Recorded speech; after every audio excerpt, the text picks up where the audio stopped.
क्या आपने कभी किसी इंसान को देखा है जिसके पास सब कुछ था? शक्ति, सामर्थ्य और एक वरदान, और फिर भी उसने खुद अपने हाथों से अपनी सबसे बड़ी ढाल उतार दी। ये कहानी है कर्ण की, दानवीर कर्ण की। महाभारत का वो योद्धा जो जन्म से ही अद्भुत था, पर पूरी जिंदगी अपने अस्तित्व के लिए लड़ा।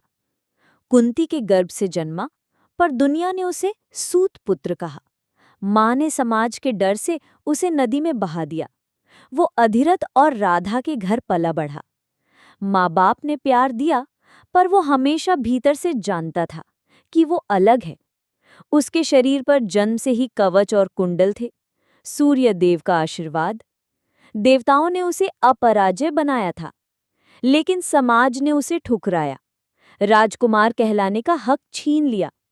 धनुर्विद्या सीखनी चाहिए, पर गुरु द्रोण ने उसे शिष्य बनाने से मना कर दिया, क्योंकि वो सूत पुत्र था। सोचिए उस दर्द को, जब आपके पास प्रतिभा हो, पर नाम और खून की वजह से लोग आपको नीचे दिखाएं। तभी उसकी जिंदगी में आए दुर्योधन।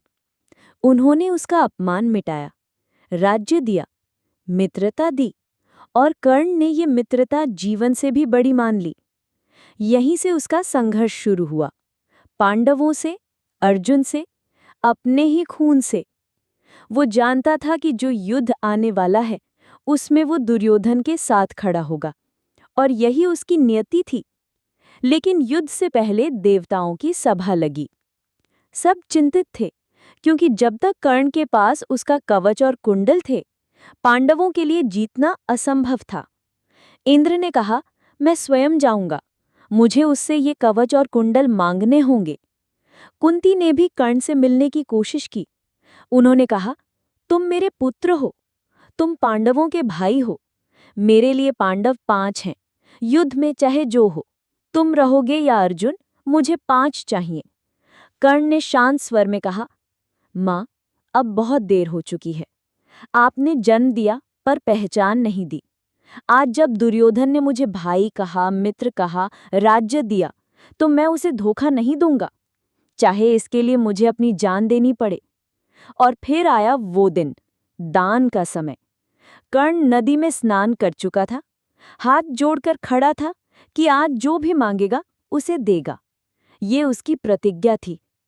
एक वृद्ध साधु उसके पास आया, चेहरा ढका हुआ, आंखों में चमक, और बोला, दानवीर कर्ण, मुझे तुमसे कुछ चाहिए। कर्ण ने कहा, मांगिए, आज मैं आपको मना नहीं करूंगा। साधु बोला, मुझे तुम्हारा कवच और कुंडल दे दो। क्षण भर को हवा रुक गई। कर्ण ने उसे देखा। आप जानते हैं ये क्या है? ये मेरे शरीर से जुड़ा है। इसे काटना मतलब खून बहाना। ये सिर्फ कवच नहीं, मेरे जीवन की रक्षा है, और युद्ध सामने है। साधु ने बस सिर झुका लिया। मुझे यही चाहिए। कर्ण के मन में हजारों विचार दौड़े। वो जानता था, ये देना मतलब अपने प्राणों को न्योछावर करना। उसने आकाश की ओर देखा, जैसे सूर्य देव से बात कर रहा हो, फिर मुस्कुराया। दान तो वही है जो कठिन हो, जो आसान हो वो सौदा है। उसने अपना कवच काटा, खून बहा, पीड़ा हुई। उसने अपने कानों से कुंडल निकाले और वो साधु के हाथ में रख दिए। साधु ने अपना रूप बदला। वो थे इंद्र। इंद्र ने कहा, कर्ण, तुम दानवीर हो। तुम्हारे इस बलिदान के बदले मैं तुम्हें एक वरदान देता हूं। ये वज्र जैसा शक्तिशाली अस्त्र है। इसे जब चलाओगे, कोई रोक नहीं पाएगा। कर्ण ने वो अस्त्र लिया।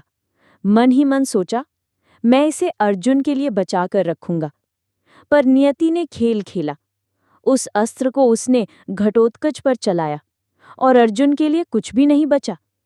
जब युद्ध का दिन आया, कर्ण के पास ना कवच था, ना कुंडल, ना वो अस्त्र। उसके रथ की धुरी जमीन में धंस गई।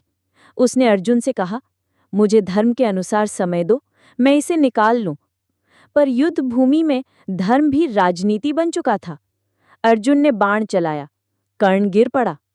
लोग कहते हैं कर्ण हार गया, पर क्या वो सच में हारा?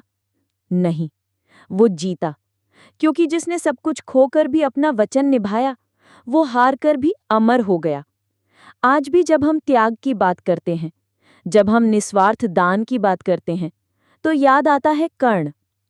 उसने हमें सिखाया, सच्ची ताकत हथियारों में नहीं होती, सच्ची ताकत वचन निभाने में होती है। आज हमारी जिंदगी में भी छोटे बड़े युद्ध होते हैं। हम भी अपने अपने कवच पहनते हैं, कभी अहंकार का कवच, कभी डर का कवच, कभी स्वार्थ का कवच।